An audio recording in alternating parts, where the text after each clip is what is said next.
Hi, I'm Cherish and I'm an Eternity strategist player. If you're watching this video, you are probably using Loki's clones wrong. Loki's clones are the bread and butter of his kit, and placing them efficiently can help you win games. So let's talk about them. Let's start with the basic info on Loki clones. You can only place 2 at a time, leaving you with 3 Lokis in battle, 1 including you. They will mimic all your actions except movement. This is important to know because it lets you use attacks 3 times simultaneously, meaning you can stack your primary fire for triple the value. It is essential that you stack your primary fire with clones, as getting high value with your character's kit is necessary to winning. With the crazy amount of healing Loki gets from stacking primary fire, you can afford to poke opponents, since healing a teammate that doesn't need to be healed means you are losing a huge amount of value that you could be getting from making plays instead that are way more productive, like hitting the opponent. Try not to hyper-focus on healing or damage, and instead look at your POV and evaluate whether healing is the best thing to do or damage. A good trick to learn is to not hyper-focus on your cursor as much, since good aim isn't necessary on Loki. Practice quickly moving your eyes all over your screen and taking all the information you can get to reinforce your decision making. Loki's ability to stack clones also lets you farm ult charge way faster, since you are hitting your opponents multiple times. Charging ult is the fastest when hitting people that are grouped up together, since Loki does splash damage. This means that you are able to hit multiple opponents at once with your projectile.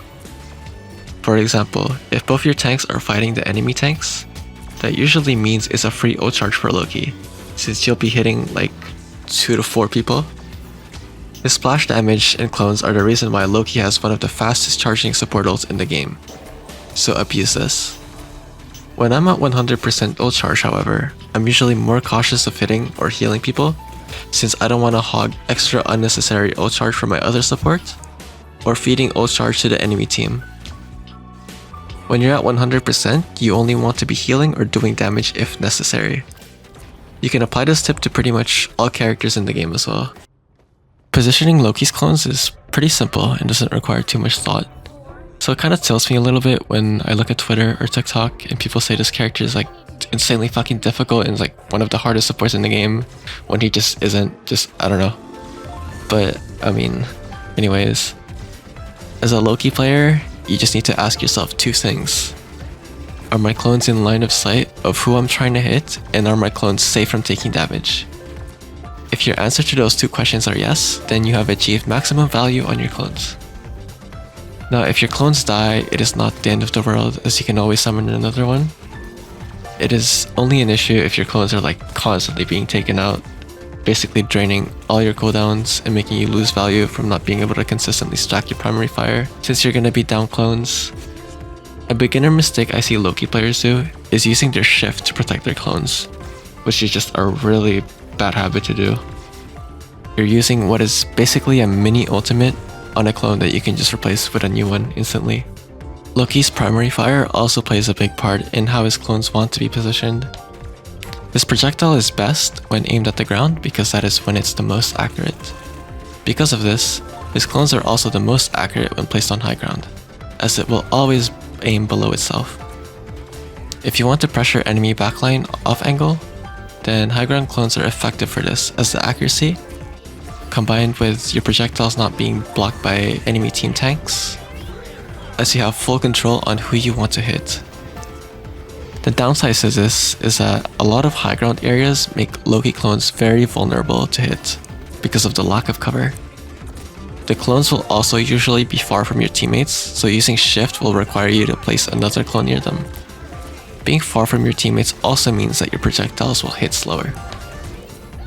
I'd argue that placing them lower to the ground is usually better, as not only are your projectiles going to hit faster, but placing them will also be faster, as you don't have to constantly look for high ground areas to place clones in, which means less downtime and more constant value. If your clones are high ground and your teammates are critical, it is a very good habit to place a grounded clone close to them, because the projectiles will hit them faster, and you'll be able to use shift on the clones if needed.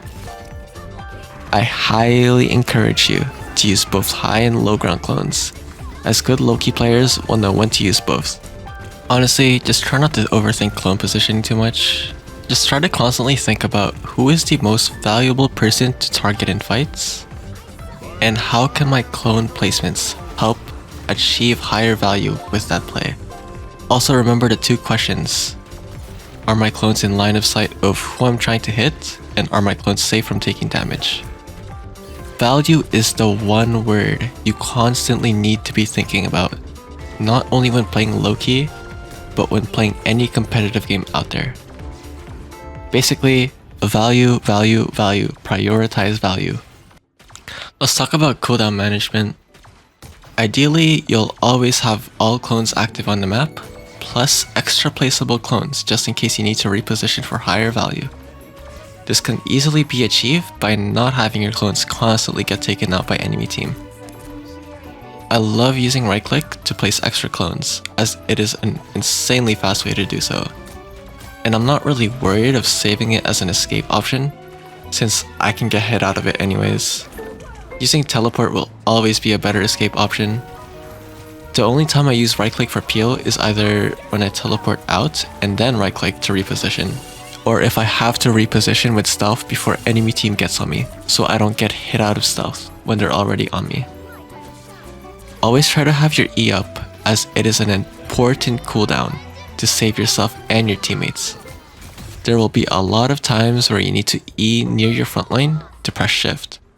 There will also be a lot of times where you need to E near your teammates to have your heal shoot critical teammates, since projectiles will always be faster when closer.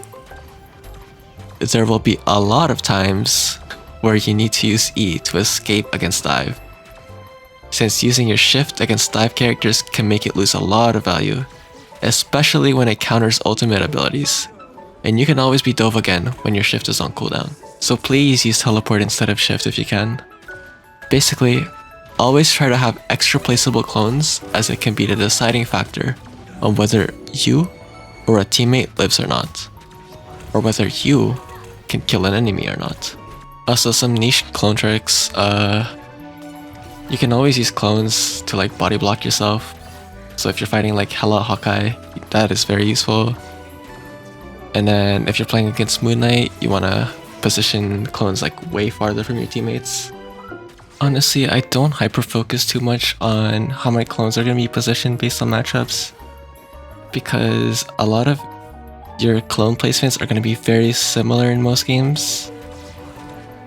Sometimes you will need to switch it up, and I mean that comes with experience. It's just a lot of the niche stuff is just like learn from just playing more. I think the most important thing is just to focus on fundamentals. That is all the info I can think of on Loki clones for now. If there's anything I missed, let everyone know in the comments. More information is always better. Hopefully I can help you Loki mains out there, or people who want to try to pick up Loki, which I would highly recommend, by the way, because he's piss easy broken and just like prints LP for free. It's just 1v9 every game, perma lobby admin, like insane 1v9 potential. I don't know. Play him. Thank you for watching.